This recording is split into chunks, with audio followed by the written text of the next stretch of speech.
and Nicole Pancino. Lindsay and Nicole will be switching off periodically throughout today's discussion. As a reminder, today's program is being recorded and you can watch the replay right here on SAG-AFTRA's YouTube channel along with tons of other content.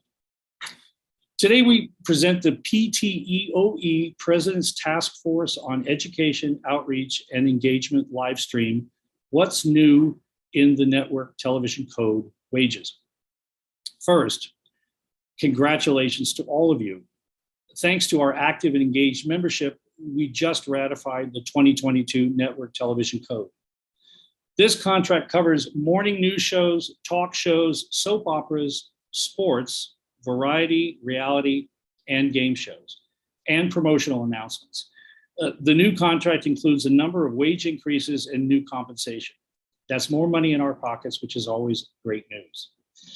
Please welcome our guest presenter, SAG-AFTRA Chief Contracts Officer Ray Rodriguez.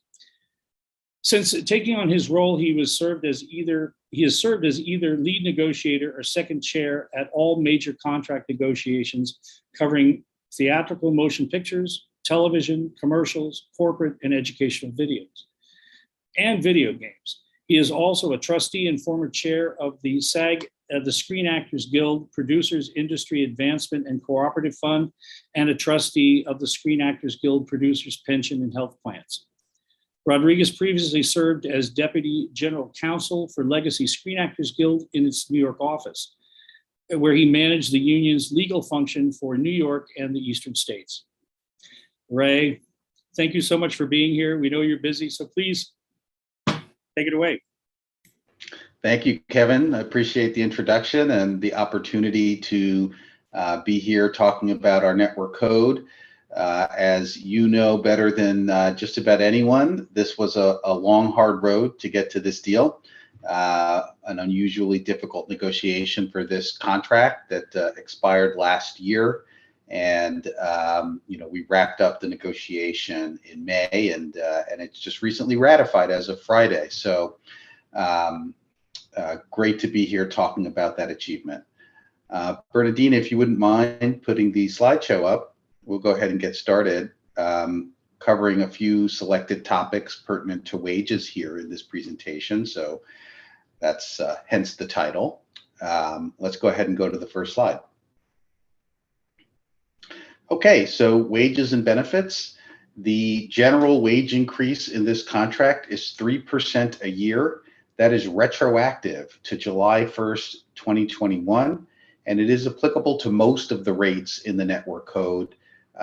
If you look at the network code summary, which is available on the union's website, was part of the ratification materials, if you received those, you'll see there's actually a page of wage increases. The general wage increase is 3%, but there are some different increases applicable, for example, to daytime serials, soap operas, which is a challenge genre, and those wage increases are only 2% a year. And there are some different wage increases applicable to promotional announcements, to stand-ins, and certain categories of background.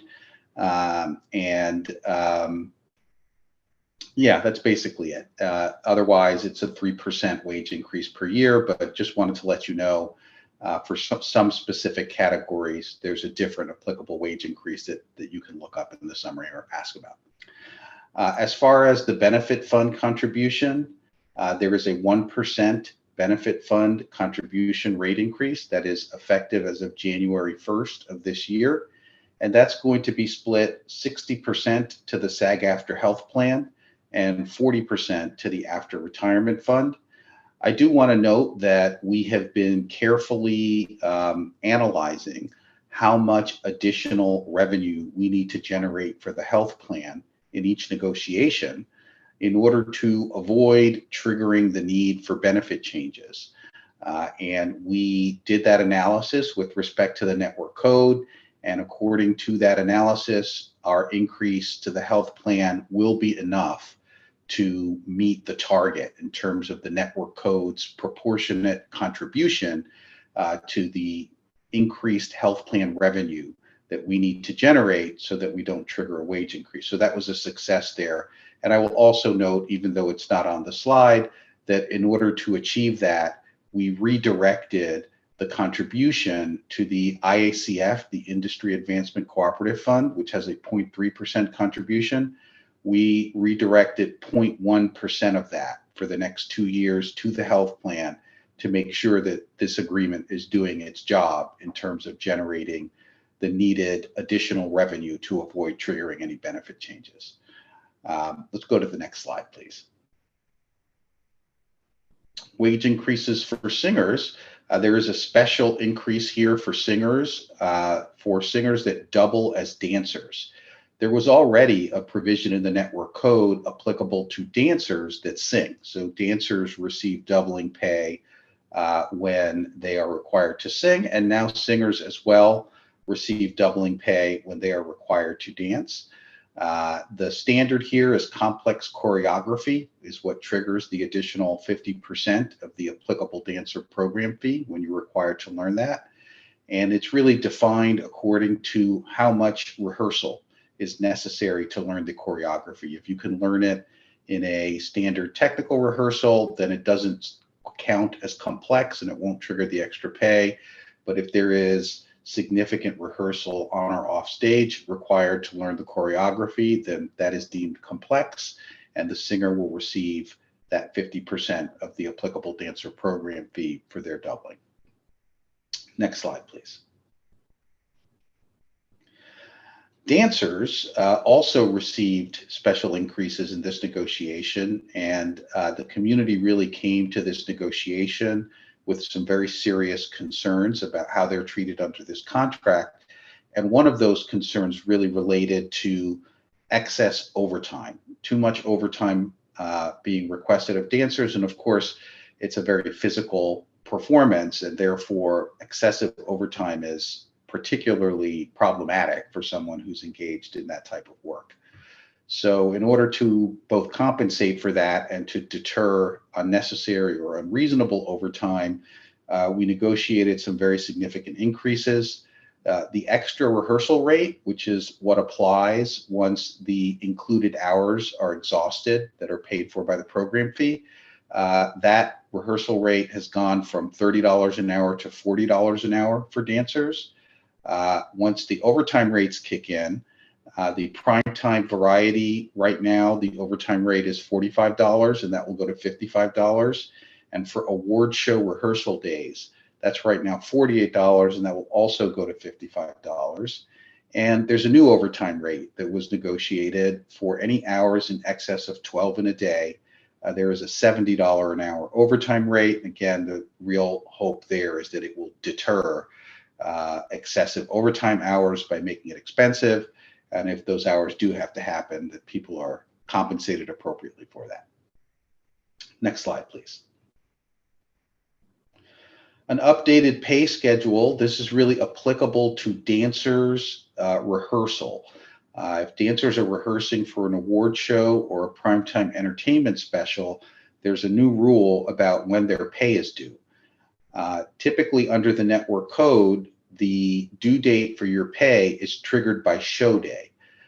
So the problem became for our dancers that in award shows and primetime entertainment specials, the rehearsals are often quite extensive and can last weeks or even months leading up to show day, meaning that the dancers were having to work for weeks and months without pay because their pay was triggered by show day. So we negotiated a different rule for that. And now if there's more than 2 weeks of rehearsal for an award show or a primetime entertainment special, you have to pay those dancers on a bi-weekly payroll so that they're not working for weeks and months without pay. They're getting paid every 2 weeks. Next slide, please. For promotional announcements, there were some very significant and important improvements. The first ever requirement to pay scale for a made for new media promotional announcement. Up until this deal, promotional announcements made for new media were covered by the new media side letter to the network code. And that side letter allows free bargaining for most new media. And therefore promos were freely bargained in the new media space. And we've changed that now. So now the same scale that applies to a promo that's being made for network or basic cable also applies to a promo that is being made for new media, and that will cover 13 weeks of use, the same way that the network promo rate covers 13 weeks of use on a network. Outside of that 13-week window, there will be an additional 15% payment due for use beyond 13 weeks. Also, if you make a promotional announcement for network, for example, or for basic cable, and you move it over to new media, you take that promo and you repurpose it on new media. Right now, before this deal was made, the rule was that the compensation for that was included in the network promo compensation. So you got no additional money for the fact that your promotional announcement was moved to new media. And we have now changed that. So for any use on new media beyond the 13 weeks paid for by minimum fees for promos, there's an additional 15% due. So now promo announcers and performers on promos will get that extra money at the point at which their promo gets moved to new media. Next slide, please. That takes us through the end of our presentation. I'll turn it back over to Kevin. Thank you so much, Ray. That was just great. Really, it means a lot to hear what we're gaining in this, because it was hard fought. I do have some member audience questions. So I'm just going to go ahead and start with the first one. How and when will we receive retroactive wage increases for work done after July 1st of last year? Yeah, those payments should come in within 60 days of ratification. So within 60 days of Friday. I probably should have taken a calendar out and counted it out, but I'm sure you can. I'm sure you have a calendar at home, and you can count 60 days from this past Friday. Within that period, you should be receiving retroactive payment for an additional 3% based on any work that you have done at scale over the past year since the expiration of the agreement. And if you don't receive it in that window, you should contact the union and we will pursue that for you. Thank you, sir. Let me just take a look and see here. What is considered complex choreography for a singer to get the pay bump? Yeah, that is, I think I might have mentioned that as I went through the slides. The complex choreography is defined by reference to how much rehearsal it takes to learn the choreography. So the rule is that if you can learn it in a standard technical rehearsal, then it's not considered complex. And that's going to be a lot of the sort of swaying behind the singer and step touch type choreography, and that will not trigger the extra pay. If there is a significant amount of rehearsal required, whether on or off stage, then that does beat the standard of complex choreography, and that's when the pay bump will be triggered. Thank you.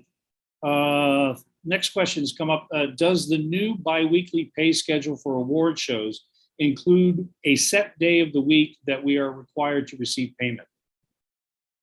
No, there is not a set day of the week in the contract. The producer is to use their own payroll period. So they should be using the same payroll period that they're using to pay everyone else, their regular payroll period, to pay the dancers as well. So that's going to vary from production to production what day that is, but it should be the same payroll period that everyone else is getting paid on.